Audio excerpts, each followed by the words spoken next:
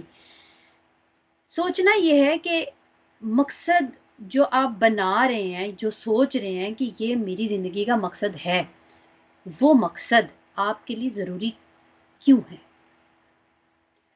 اور آپ وہ کیوں کرنا چاہتے ہیں۔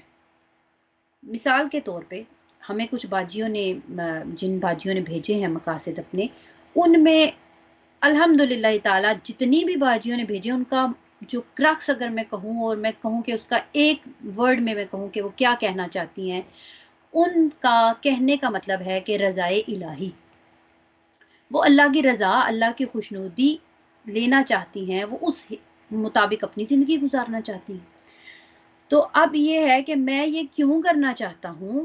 اب پہلا سوال میرے لیے کیوں ضروری ہے، کیوں ضروری ہے؟ تاکہ پھر مجھے اللہ کی رضا حاصل ہو، میں جنت میں جا سکوں، یہ اتنا ضروری ہے۔ تو پھر آگے میں کیوں کرنا چاہتا ہوں؟ تاکہ میرا اللہ میرے سے خوش ہو۔ کیا اس سے مجھے سکون قلب حاصل ہوگا؟ یا ڈیفینیٹلی ہوگا۔ ٹھیک ہے، تو یہ آخری پہلے 2 سوالوں کا جواب آپ نے لکھنا ہے، مطلب اپنے ذہن میں سوچنا ہے، اس کے حساب سے مقصد بنانا ہے، اور پھر تیسرا سوال ڈیسائیڈ کرے گا کہ آپ کا مقصد ٹھیک ہے یا نہیں ٹھیک ہے۔ اگر تو آپ کو اس مقصد کے حاصل ہو جانے سے سکون قلب مل جاتا ہے تو پھر تو ٹھیک ہے، اور اگر نہیں ملتا ہے تو پھر مطلب آپ کو اپنے جو مقاصد ہیں ان کو ری ڈیفائن کرنا ہوگا، اپنے پرپس کو ری ڈیفائن کرنا ہوگا۔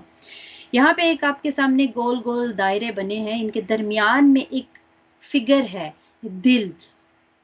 تو یہ جو دل ہے نا، دل کا سکون، یہ لازمی چیز ہے۔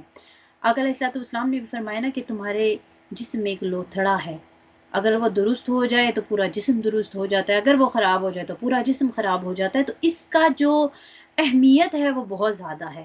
کل ہم نے آخر میں ایک بات کی تھی کہ یہ جو دل ہے نا، اس پہ اگر روح غالب آ جائے گی تو پھر یہ جو دل ہے یہ روحانی کیفیات والا ہو جائے گا، فرشتہ صفت ہو جائے گا انسان۔